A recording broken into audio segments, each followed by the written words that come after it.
This show is brought to you by Irresistibility, expert help for women with online dating. Are you experiencing inbox crickets or real-life crazies? It's not you, it's your online dating profile. Let us help you do online dating that leads to real-life love and romance. Go to helpmeonlinedate.com and we will send you the first 2 video chapters of our program for free.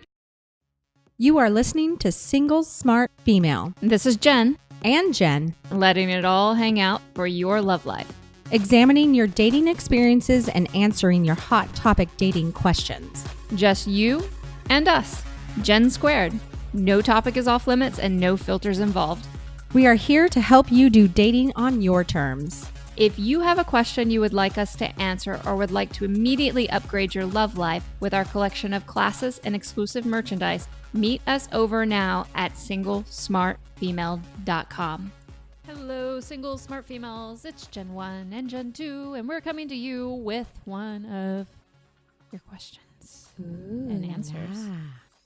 This one is from Miss Hot Melbourne Mate. Like friend. For all of you that don't speak Australian, mate Right. means friend. Right. Although it's English. It is Anyway. And technically, Australian English. we should all know this by now.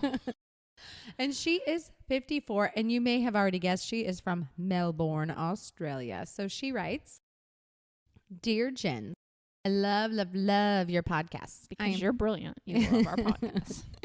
I am totally addicted and have been binging for the last couple of weeks.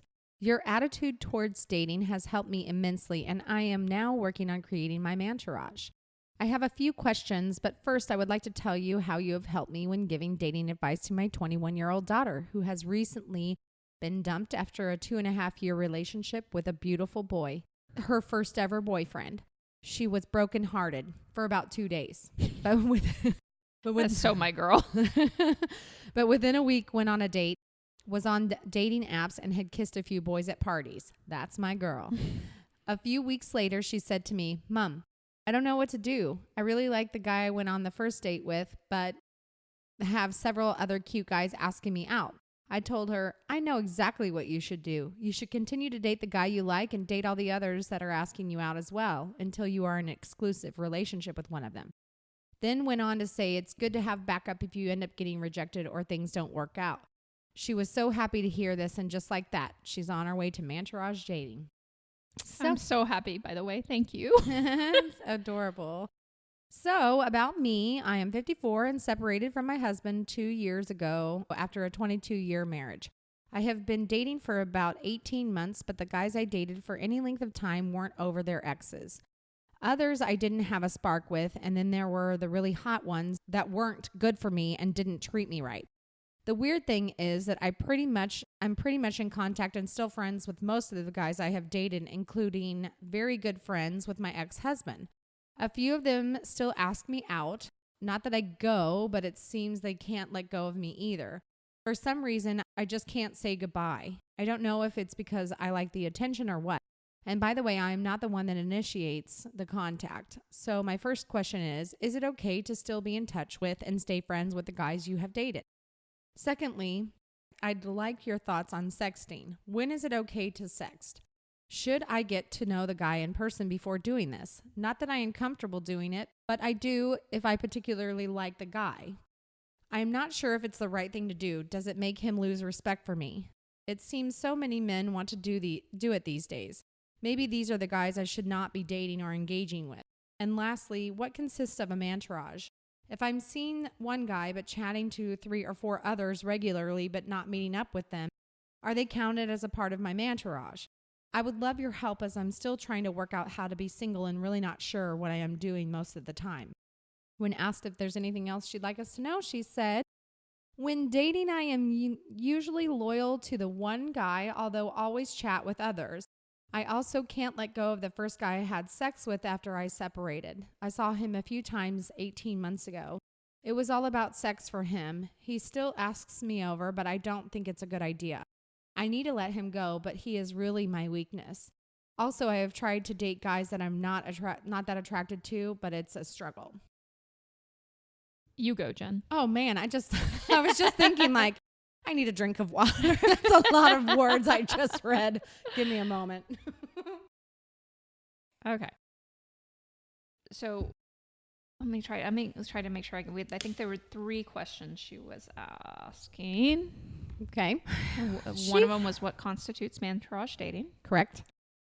And I'm going to answer that one and then let you get to the other one. So what constitutes mantourage dating? Mantourage dating is, I like you guys, ladies, to have at a minimum of 3 guys that you're actively dating. And actively doesn't mean that you have to incessantly date either. Okay. So, 3 men, and it can go up to 10 men if you can fit that in your schedule. Yes, you can absolutely include people that you're not actively seeing in your mantourage, but you need those 3 basic, they're not actually basic men, but the 3, the foundation of 3. At times, and this is more rare than not, 2 men can suffice, but I'd rather you have 3. And 3 meaning, that have potential of treating you really, really well. All right, next question. Are you throwing it to me? Yeah, I'm throwing it to you. Hey. Okay, here I am. So I think that one of the first questions she asked is, should she stay in touch with guys that she has dated in the past and remain friends with those guys? I say resounding, hell yeah, girl. Talk to them. Why not? What's there to hurt about it? At minimum, you have a friend and you enjoy that relationship, that friendship. Something could also rekindle as well. Mm-hmm. You never know. I've had it where I was dating someone and then we stopped dating, but we remained friends and saw each other at sporting events. And then 4 years later, we went back to dating again. It can always rekindle and they could become a man in your mantourage again. Yes, I do want to put a footnote on it, though. This is really important. If they are already in an exclusive relationship with somebody, make sure you're not crossing any lines, because that just sucks. You're an adored woman and you don't need a man that's in another relationship. There's nothing wrong with enjoying the attention.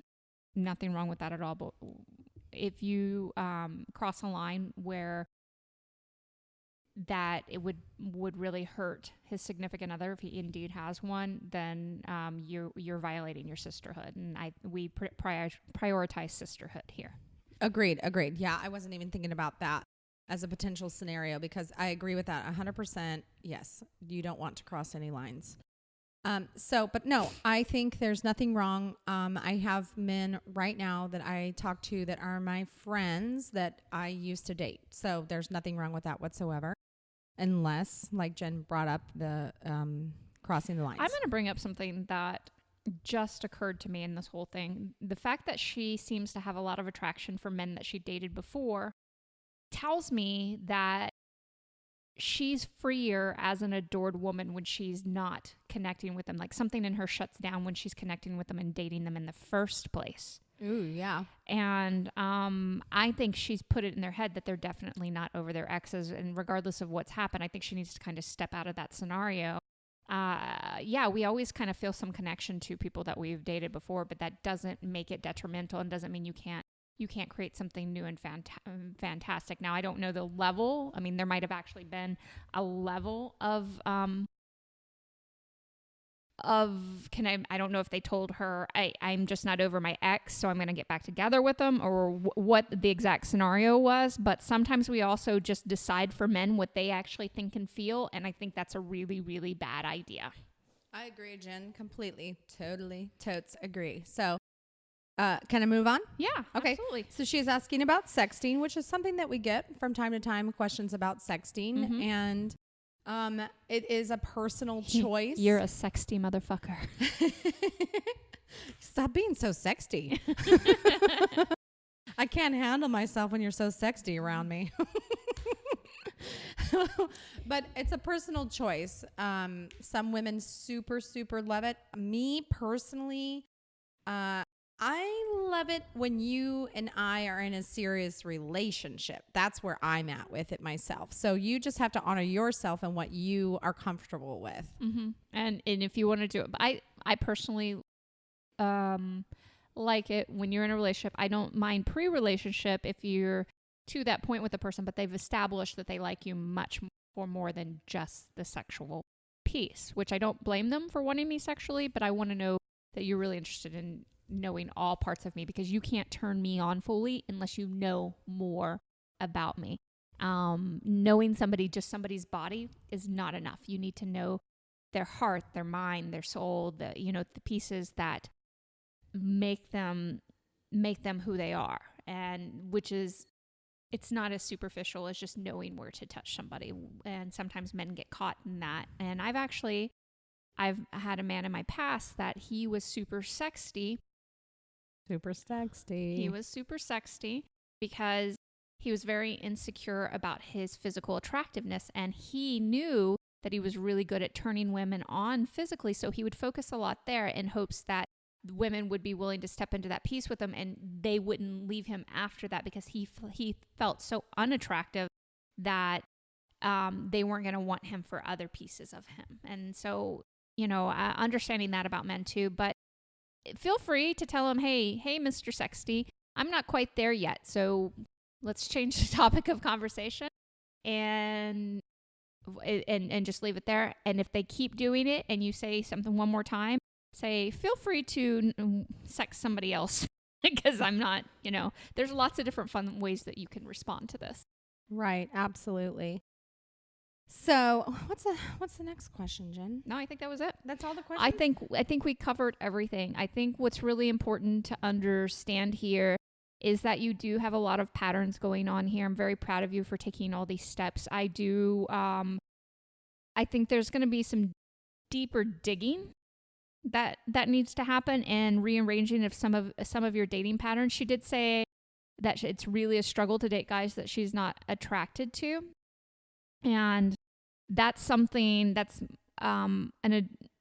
when you start to walk in our world, you understand that it's not about having to be attracted. That's an end goal that you're in mind, instead of just focusing and staying in the moment about what's going on and learning to be treated really, really well.